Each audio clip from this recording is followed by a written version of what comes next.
fucking kidding me? So, I just filmed this video. Except, no, I didn't. I took a picture. This is my on Zero Zombie Zebras video. And I'm probably not gonna be able to reiterate everything that I just said. But whatever, I'm gonna try my best. Okay, so as you can see, I'm wearing my zebra shirt, right? So last video I wore my New Year's shirt, what I call it, because it was like a new beginning.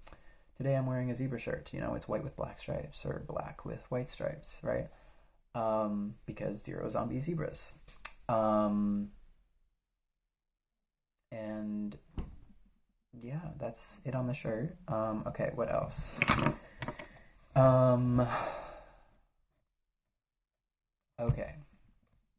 So I mentioned in the essay that the notion of two contradictory things existing at once is true in a literal sense, but also in a figurative sense. And I say that ideas have to die in order for new ones to come up. And I wasn't really conscious about this when I was writing the essay, but it kind of relates to American Requiem, which is the first song off of Beyonce's Cowboy Carter, which I've been listening to quite a bit recently. And it's probably my favorite song off of the album, American Requiem. She says, them big ideas are buried here, right? And so,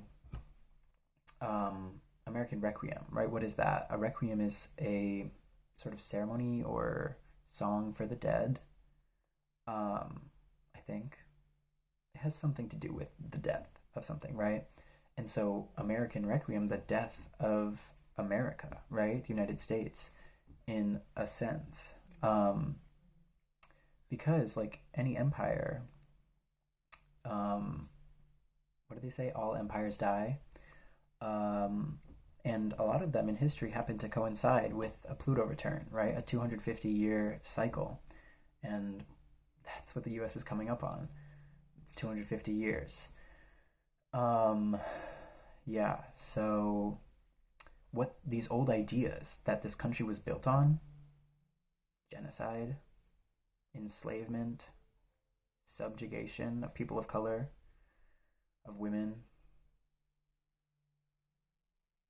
of poor people, those old ideas can no longer sustain our reality.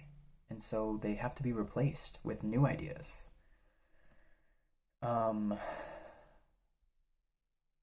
Yeah. When I recorded this the first time, except when I didn't record this, I was a little more well spoken on that idea, and I had a little bit more to say, but now I don't really remember. But what else? I mentioned how the sort of idea behind this essay was perception, right? And how, okay, yeah, the reason contradictory things can both be true at the same time is because it depends on how we perceive things, and we don't all perceive things the same way. Just because you perceive something some way doesn't mean that that's the truth, right? Because I like to always say there's, my version. I think I've heard this somewhere. There's my version of what happened, there's your version of what happened, and the truth lies somewhere in the middle. Because we are not objective perceivers. We perceive things based off of what we already know, right? At this point, I'm just reiterating the essay. But, yes. Oh, okay. Also, the reason I brought up American Requiem is because I actually mentioned that song, or a lyric from that song in my next essay, my B essay. It's called The Burden of Belief. So if you want to hear that essay, it'll come out eventually, but if you're watching this video right now and you want to hear that essay, excuse me, leave a comment on my Zero Zombies Zebra video, so I know you watched the actual essay video. Um, Say, I want that video, or I watched this video. Give me the B video, because it's done, that B essay. I'll put it out tomorrow. If you watch it, go watch it. Anyways, okay, I ended my Zero Zombie Zebras essay by saying, everything is always nothing at all, right? Because I wanted to like end on a contradiction. But this first part, everything is always, sort of came from my best friend.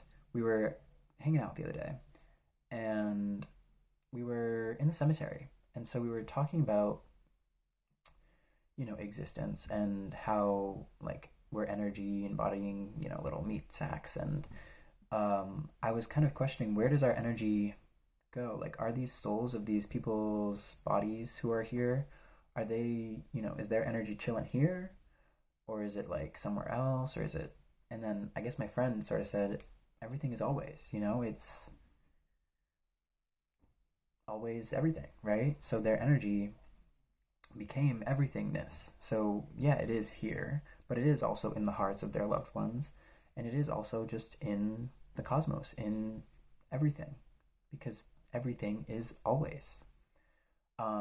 But I added nothing at all because I'm a firm believer that it is and it isn't, right? The duality of man. I could have called this last essay The Duality of Man. It's something my sister and I say all the time for when there are contradictory things um, happening at the same time.